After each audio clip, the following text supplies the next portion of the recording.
네, 여러분 안녕하세요. 찌리찌리 황진이 아니고요, 방탄진이도 아니고요, 우진입니다. 우! 자, 오늘은 그 이사 대책의 마지막 시간입니다. 본부장님이랑 총괄편을 했고요, 부장님들이랑 도심공공주택 복합사업, 공공직접시행 정비사업, 도시재생에 이어 오늘은 그 마지막 시간 소규모 정비사업까지 이르게 됐습니다. 쏘리 질러! 후! 자, 그러면은 어떤 분과 만나게 될지 기대되시죠? 바로 가보시죠. 네, 차장님 안녕하세요. 와, 반갑습니다. 자기소개 좀 부탁드릴게요. 안녕하십니까. LH 도시정비사업처 박지호 차장입니다. 반갑습니다.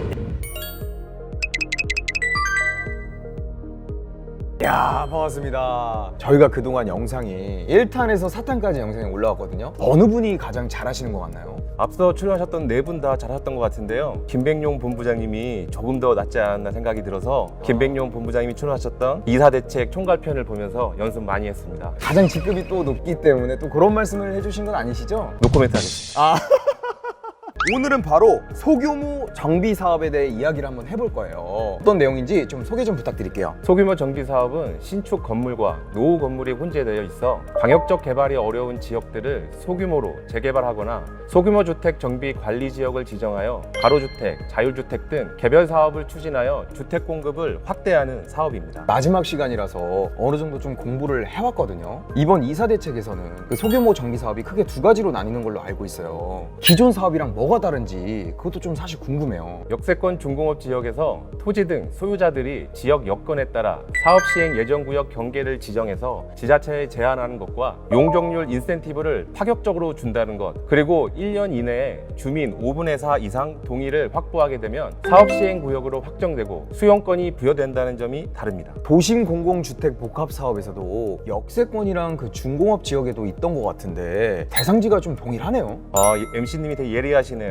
그래요? 맞습니다. 소규모 정비 사업에서는 5,000제곱미터 미만의 소규모 입지에서 가능한 것으로 도심 공공 복합 사업과는 그 점이 다릅니다. 제가 도시재생 뉴딜 MC잖아요. 자신감이면 이만큼 어깨가 이만큼 올라갔네요. 네. 소규모 정비 사업에서 소규모 재개발과 소규모 주택 정비 관리 지역 이 두 가지에 대해서 좀 설명 좀 부탁드릴게요. 소규모 재개발 사업은 좀 전에 말한 역세권 또는 중공업 지역에 포함되어 있는 5,000제곱미터 미만의 소규모 입지로서 해당 구역 내에 노후 건축물이 50% 이상인 지역이 그 대상이 됩니다.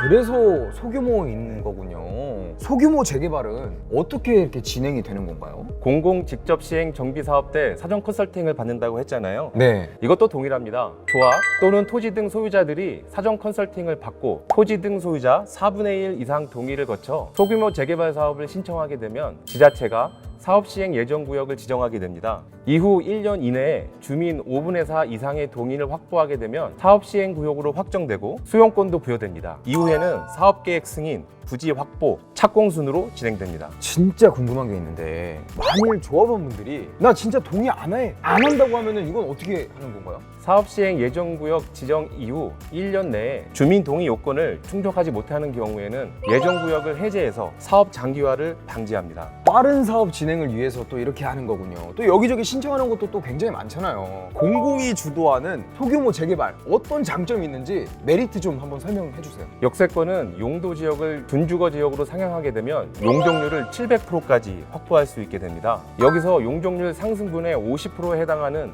주택이나 상업시설을 지자체에 기부 체납하고 지자체는 이것을 임대주택, 공공상가로 활용하게 됩니다. 또 소규모 재개발 정비사업 대출 보증을 신설하여 총 사업비 50% 범위 내에서 사업비 혹은 이주비 조달을 지원하게 됩니다. 누구나 살고 싶어 하지 않을까요? 퇴근하고 피곤한데 역에 내려가지고 버스 타고 집 가고 이러면 진짜 지치잖아요. 맞습니다. 소규모 재개발 사업의 장점이 바로 그런 점들입니다. 두 번째 유형인 소규모 주택 정비 관리 지역, 이게 또 무엇인지 또 설명 부탁드려도 될까요? 소규모 재개발이 역세권과 중공업 지역을 대상으로 했다면 소규모 주택정비 관리 지역은 신축과 노후주택이 혼재되어 광역적 개발이 곤란한 저층 주거지로서 노후주택만 소규모로 정비할 필요가 있는 지역이 대상이 됩니다. 또한 관리지역 지정을 통해 저층 주거지의 난개발 방지와 계획적인 소규모 주택정비 사업체계를 구축하게 될 것입니다. 보통 재개발이 지역을 넓게 잡고 하잖아요. 근데 우리 집은 낡아서 재개발을 하고 싶은데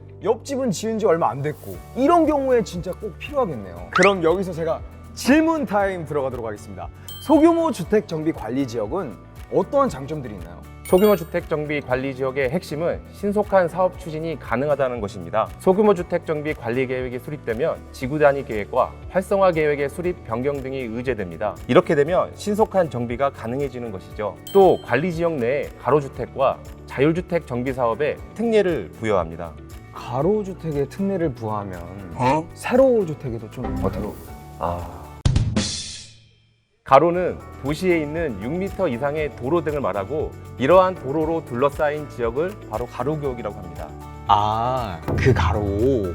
먼저 가로주택의 경우 관리지역 내에 가로주택 정비가 가능한 가로구역 범위를 확대하고 공공시행 시에는 일정 부분 이상 주민의 동의를 받아 수용권을 도입하여 신속한 사업 추진이 가능합니다. 자율주택의 경우에도 일정 조건 충족 시 매도 청구권을 부여하여 관리지역 내라면 어디서든 사업을 허용하는 등의 특례를 부여합니다. 제가 사실 MC 맡고 이사대책에 대한 관련 기사들도 많이 봤는데 이사대책은 건축 규제를 완화한다고 들었거든요. 근데 이 소규모 정비 사업에도 해당이 되는 건가요? 그럼요. 관리지역 승인 시 창의적인 주택 건설을 위해 건축 규제를 완화하고 용도지역 상향 및 법적 용적률 상한까지 건축을 지원하여 효율적인 토지 이용이 가능해집니다. 게다가 관리지역 내에 도로, 주차장 등 기반시설 설치에 최대 150억 원의 국비 지원이 이루어집니다. 기반시설 설치에 국비 지원까지 한다니까 단순히 물량 중심의 주택 공급이 아니라 쾌적한 환경을 가진 주거지역을 기대해 볼 수 있겠네요. 자, 여기서 공급 물량도 안 물어볼 수 없겠죠? 공급 물량은 어떻게 되나요? 우주님, 근데 소규모 주택 정비 사업에서는 이걸 꼭 기억하셔야 됩니다. 꼭 어떤 걸 기억해야 되죠? 소규모 정비 사업은 주민 희망에 따라 민간 단독 시행, 민간과 공동 시행 또는 공공 단독 시행으로 다양하게 사업 추진이 가능해서 신속한 사업 추진을 기대할 수 있습니다. 그래서 5년간 서울에 6.2만 호, 경기 인천에 1.6만 호, 지방 광역시에 3.2만 호 등 총 11만 호를 공급할 예정입니다. 야, 원래 맛있는 건 제일 나중에 먹잖아요. 중요한 정보는 마지막에 알려드리는 센스. 그럼 이제 마지막으로 차장님의 말씀을 들으며 영상 마무리해 볼게요. 노후되어 정비가 필요하다고 생각했던 우리 동네가 새롭게 탈바꿈 되었으면 하고 바라왔던 분들과 주택 마련에 대한 걱정으로 잠 못 이루시는 많은 분들의 고민을 해결해드리기 위해 마련된 소규모 정비 사업에 많은 관심 부탁드립니다. 저희 LH도 국민 여러분들의 고민 해결을 위해 최선의 노력을 다하겠습니다. 감사합니다. 와, 우리 차장님의 고민과 열정이 느껴지는 것 같습니다. 자, 이렇게 이사대책 마지막 영상의 대미를 장식해 주셨는데 오늘 소감 어떠셨나요? 도시정비 사업을 담당하는 LH 직원으로서 국민 여러분들께 이사 대책의 소규모 정비 사업에 대해 소개해드릴 수 있는 기회를 갖게 되어 매우 기뻤고 뜻깊은 시간이었습니다. 시작 때 말씀해주신 우리 화이트 드래곤 본부장님보다 어떻게 잘하신 것 같나요? 가급성 멘트는 아닌데요. 본부장님의 오랜 업무 경험에서 나오는 전문성과 능숙함을 제가 뛰어넘기는 좀 힘들었던 것 같습니다. 자, 여러분, 지금까지 LH 5분의 담당자분과 함께 이사 대책에 대해 알아봤는데 어떠셨나요? 이사 대책에 대해 더 궁금한 게 있다면 아래 나가는 통합지원센터로 문의주세요. 차장님, 몇 번이죠? 1670-3080 여기로 전화 주시면 친절하고 상세하게 알려드리겠습니다. 영상을 즐겁게 보셨다면 좋아요와 구독 눌러주시고 댓글을 통해 이사 대책에 대한 응원의 메시지를 남겨주세요. 저 우진이를 위한 댓글도 너무 좋습니다. 여러분의 댓글은 저희에게 힘이 됩니다. 차장님, 추첨을 통해 20분에게 어떤 걸 드리죠? 스타벅스 아메리카노 상품권을 보내드립니다. 자, 그럼 저는 이사 대책을 통해 내 집 마련의 꿈을 기대하며 여기서 인사드리겠습니다. 안녕!